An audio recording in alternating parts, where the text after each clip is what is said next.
Well, if the reaction to the first half of my top 20 prog albums of 2025 is any indicator, you folks are plenty ready for end of the year lists. So, yeah, what am I waiting for?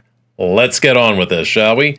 Time for numbers 10 through 1, which means we'll be naming the Bleeding Edge Prog Album of the Year. Coming right up.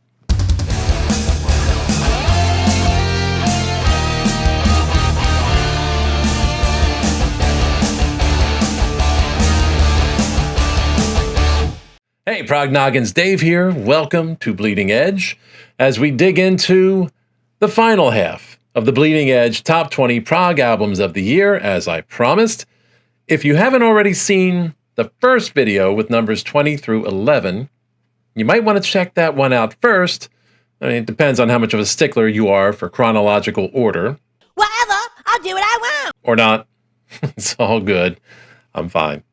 A couple quick caveats for those keeping track or, who like to make predictions or wanting to place bets. Let me remind you, this is only an exhibition.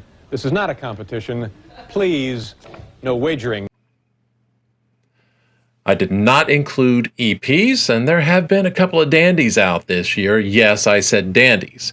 Also, there's at least one album that I rated very highly and raved about from earlier this year that one might expect to appear in the top 5, and deservedly so. But the official release date got delayed until next year. So, chance you take sometimes when you review an album before the release. On occasion, they get delayed. Happens.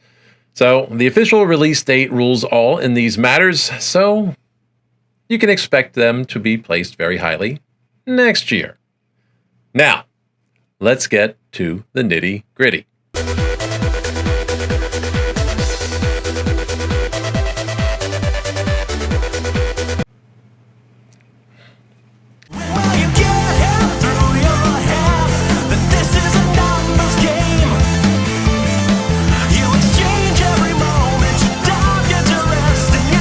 Starting at number 10, we have The Great Wide Nothing, A Shout into the Void. Now, this one is filled with a great DIY approach and lo-fi sensibilities that I really enjoyed. It really brought me back into the catchy rockers with this dose of early 80s new wave in the prog. There's the idea of what we heard, especially here in the Philadelphia area, back in the early 80s. And it's just a little bit rough in the edges at times, but a little bit of grit, but just this lo-fi DIY sensibility that I really, really enjoyed. The album, I'll admit, starts a little rough for me with the opening song leaning harder than the rest into that punk part about their progressive punk self-label. But from there, really just gets better and better. You got a bunch of rocking tunes with just the right balance between the grit and the polish in the music, and filled with these witty and wise lyrics that are looking at society through both the macro and the micro lens. We're talking about clever observations and social commentary that abound throughout the album, but it's all kept fun and grounded by the fact that it's never overly precious in the instrumentation. It's never taking itself too seriously. The music is fun. It is propulsive. It is almost, shall I say, danceable at times. Prog? Dance? The fuck you talking about, Dave? It hits a nostalgia button, though, for me in the production and the attitude, and the tunes, to me, though, are really timeless overall. It does not get stuck in this nostalgia mode or anything like that. That might just be my head that hears that. If you've heard the album, maybe you can tell me if you think so as well. But what I can say is I did not see these guys coming.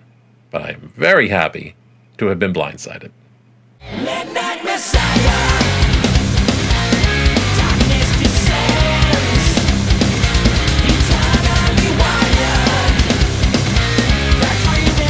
Coming in at number 9, Dream Theater, Parasomnia.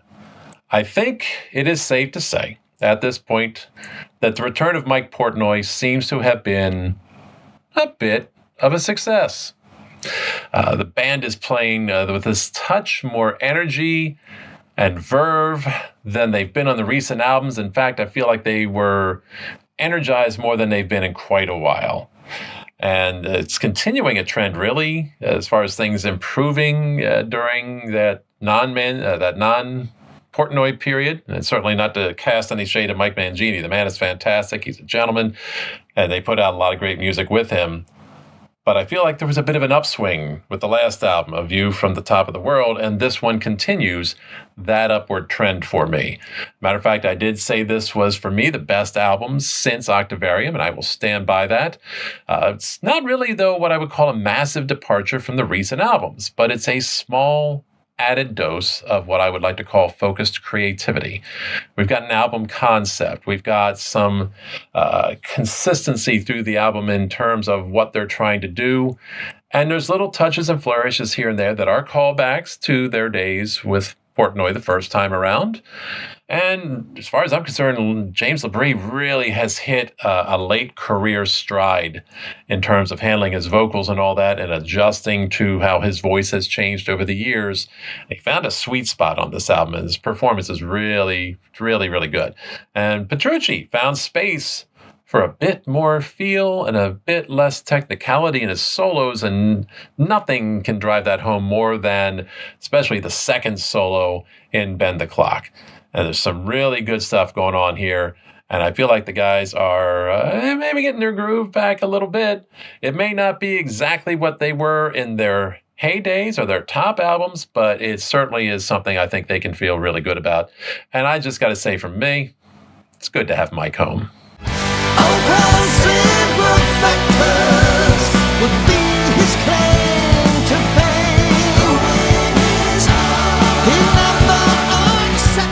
We've got Magic Pie with Maestro coming in at number 8. Now this, following on the heels of Dream Theater's another really cool concept albums, bringing this grand story of a conductor, a musician, a maestro, dealing with the fact that he could never finish his work perfectly the way he wanted to, and eventually giving up, not realizing how impressive it was in the rest of the world. And it's such a cool bit of storytelling. I really quite enjoy that. And it's just another perspective on the attitude of the musician, of the musical mind, of the artistic mind, whatever you want to say. And it brings with it a lot of impressive, rather traditional progressive rock, if you can say that, but the mentality and the approach are there in the way that they do it. After the epic opener, one of those ones, it's going to be up there on my list of prog epics for the year. They keep the rest of the prog excesses well managed and moderated, giving a really, really satisfying album while keeping it all very direct, very accessible, especially to the newcomer. It's a nice blend, I would say, in my opinion, of both old school English and old school American styles of prog, going from the 70s, merging the kind of pastoral folk tinge with the blues-based rock roots that you have in the American prog from that time period. But they still do it with their own style. They got a grand musical vision, heavy guitars, glorious vocal tapestries throughout, and I don't know, for my money, probably, maybe the best thing to come out of Norway this year.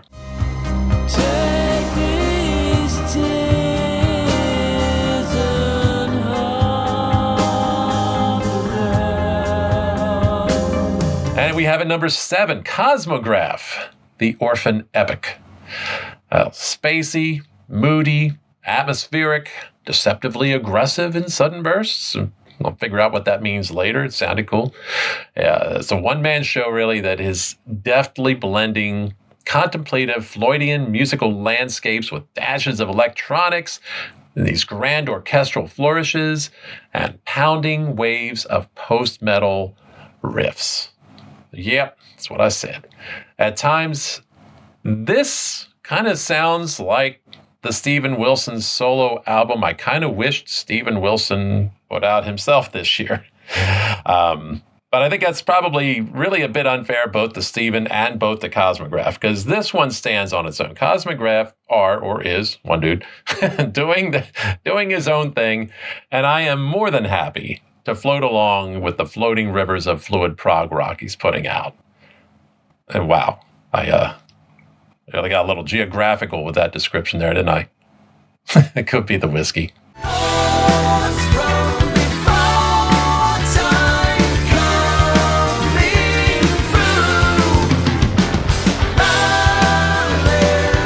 Coming in very, very late in the year, just under the wire almost, Spock's Beard with the Archaeoptimist. Wow, this is a blast of an album that just grabs you from the start with this big a cappella vocal harmonies that just goes right into the opener and hardly lets the energy down throughout its runtime. It feels like these guys, to me, have been chomping at the bit to get this one out. It's like they've had all this pent-up energy over the years it's been since their last release, and they're charging out of the gate at full speed, and they don't much slow down. Yeah, there's some quieter parts here and there and all that, but man, the energy level just stays high throughout this whole album. And despite the change in main writers, it still carries this classic Spock's Beard sound, which is kind of reassuring to know that different members of the band can step forward and put forth their vision and their music, and the band still holds on to that signature sound. And this time around, we're talking about Ryo Okamoto's work and his vision and his drive that created this album. And wow, it's so impressive. And at this point in time, I'm kind of kicking myself because I've never gotten around to listening to his solo album, his last solo album. I missed it, and now I feel like I need to go check that out. And I'm going to carve out some time to do that in the very near future. So all that energy finally comes to a head in the 20-minute title track because it's Spock's Beard. Of course, there's got to be a 20-minute song on there.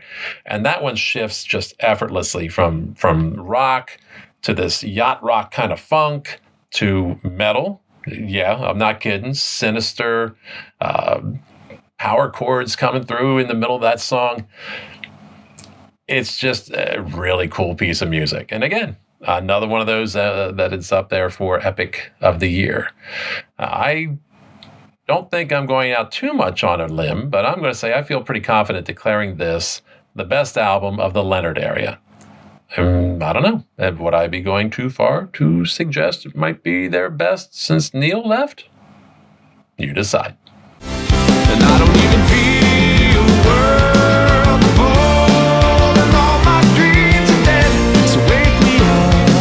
There are things to do before Halfway there, we are at number 5, and we are talking about another even later release than Spock's Beard. Yeah, I'm talking about Moron Police with Pachinko. What a roller coaster of an album. This bad boy came out of nowhere among that flood of late year releases and immediately established itself as a standout among all the big names, all the bigger names. This one I could see was making waves, and as soon as I listened to it, I saw why.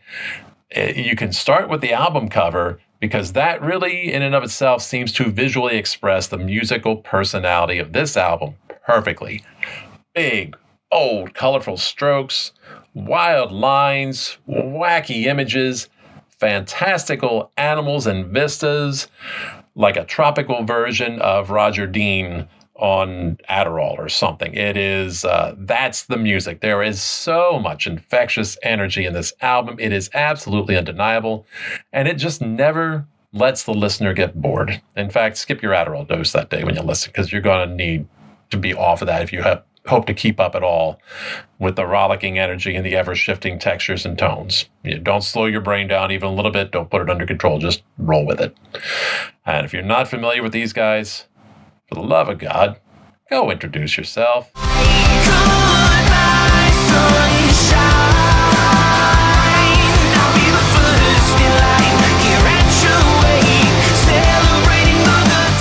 Coming in at number 4, and really high on this list for me to feel like it has not gotten the attention from others that I think it deserves. And I'm talking about Coheed and Cambria, Vaxis, Act 3, The Father of Make-Believe. All these years, and the Amory Wars are still raging on, and Coheed and Cambria are just chronicling the story as if they never missed a beat. It's kind of amazing to me, because I'm thinking Claudio Sanchez and his crew have really found the fountain of youth somewhere along the line and a bucket of imagination, and they, to me, never stop sounding fresh. I have no idea how they do it. It just keeps happening. I don't know how much is up in this head of Claudio's, but it's pretty damn amazing to me that this has been going on for 20 plus years. And this one is another serving of their patented blend of pop and prog, 80s metal, emo, and even an added dose of punk attitude this time around, making these anthemic bangers, lifting ballads, and a bit of theatrical kick in the balls. Gotta tell you, this album has a lot of great stuff going on in it. I swear, I think they actually recorded all of these albums in 2003, and they've just been dribbling them out every couple of years or so, as if they still are making them new. They all made them 20 years ago, right? All at the same time. It's why they all sound the same, except I've witnessed it live. And they still bring all of that original youthful energy to their live performances now, and they play these albums like their pants are on fire. These guys, they're doing it. Fountain of Youth. Don't know how it happens. I don't know. Maybe they're vampires. If they are, I'm cool with it. Just one more lonely heart under the stars. One more cry that echoes so far. All right, we're rolling into the top three now. And first of the top three is a newcomer, Jacob Roberge with The Passing. This dude just comes bursting onto the scene with this penchant for big music, big stories, and a bucket of balls, also called confidence. Guy's just taking these classic prog styles, mixing them with a bit of Broadway-level theatricality, and playing it all with emotional resonance that made me actually think these stories he was telling were actually about people he knew or stories he knew from real world people, not fictional creations. That's how well written they are, and that's how much emotion they're performed with. So surprising to me that a guy so young put out a debut this strong, with all these like 70s era musical flourishes here and there from well before his time, and turned out such a cohesive project. Jacob, dude, gotta tell you, you've set yourself a really high bar to clear with your sophomore effort whenever that comes out. But I'm going to say if this one is any evidence, dude, you're up to the challenge.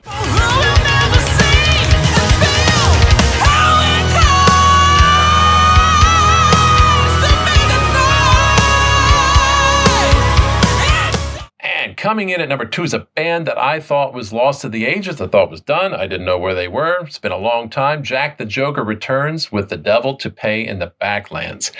Angular, jagged, crunchy metal with this phenomenal kind of funky bass work that really gives them such a unique sound. Their bass player on this time around is really a hero, although I think he probably always was. And then you add in these traditional Brazilian musical elements and sounds and stuff like that and instruments, adds just this nice spice that makes their sound so very unique. And if you want to add in the fact that it is based on a classical piece of literature, there is your intellectual credibility right there. Prog cred all around. The band coming to this one in top form throughout, with everybody showing off their instrumental chops, and Raphael doing all the things with the vocals. He nailed it this time around. He brings a titanic performance to this album. Jack the Joker's return, for me, was one of the best things of this year. So I've just got one request. Come back sooner next time, guys, would you? All right, now we get some honorable mentions before we get to number 1 in my album of the year. These are ones that just missed the cut. A lot of tough decisions were made in getting this all together, and there were latecomers that threw things off just when I thought things were worked out. And, decisions had to be made. And I took the hit. I made the tough choices. And I did that for all of you. But the ones that didn't quite make it, but really deserve some acknowledgement, Alcrust, Waving to the Sky. Very nice sophomore album. It's got a really great little tune on it that includes Ross Jennings of Haken along for the ride. Oak, The Third Sleep. Really cool album, and really kind of unique, because it actually took a listen or two before I finally realized, wait a minute, there's no guitar here. This is just keyboards and bass and drums. I'm like, cool stuff. The fact that it didn't dawn on me immediately is either a testament to their skill of making music that just doesn't stand out, or a testament to my obliviousness. I don't know which. Tiktaalik, Gods of Pangea. So good to see Charlie Griffiths back with another album. I only kind of excluded this one largely because I felt like it drifted a lot more into the thrash genre this time around, as far as I could tell, and maybe a little bit too far to still call it prog. So I left it out of this this list, but it still really rocks. And in a similar vein, kind of, Arcadia, The Exodus of Gravity, it's a blast, but it's more, well, something else. It is very much its own thing. I don't know if it was still Prog, but I do really dig that album. And then also, finally, Jason Bieler, friend of the show, with not one, but 2 albums. The Escapologist early in the year, and a late album he just kind of snuck out very quietly, and I don't think is getting some attention that I meant to draw to it, but I haven't had time yet. The Baroness Sessions. Yep, this is Jason doing something with a female vocalist, and it's really cool shit. We'll get back to that at a later time, where maybe I will highlight a little bit or see if I can get Jason on the horn and get him in there in the studio with me. So those are the ones that are our honorable mentions. I can talk. And that means it is time for us to jump to numero uno, Prog Album of the Year 2025 for Bleeding Edge.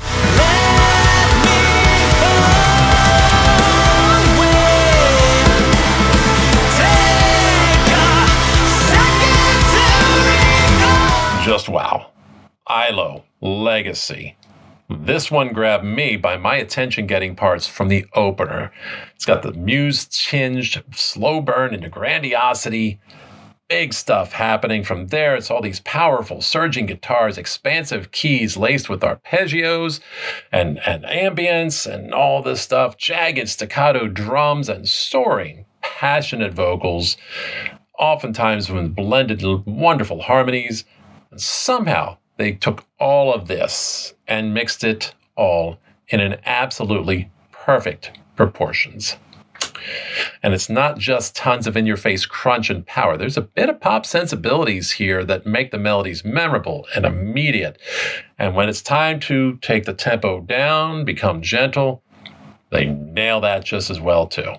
And they just pull the listener right in. When I called this one a belter earlier this year, I was not kidding. For me, it pushes every button just right with every listen. That gets me the emotions. So, you now have the full list, all 20. What do you think? Did I lose a thread? Did I make a crucial, critical error? Did I completely screw the pooch on this one? I want to hear your thoughts. Who's there that shouldn't be? Who isn't there who should be? Let me know in the comments. And while you're at it and you're down there, it would be great if you would, drop a like if you did like it. And hey, feel free to subscribe. It'd be fun to have you along for the ride. Coming soon, as you might guess, my top 20 Prog songs of 2025. Watch this spot. Until then, this is me telling you, never fear to deviate from the norm. And as always, keep it proggy.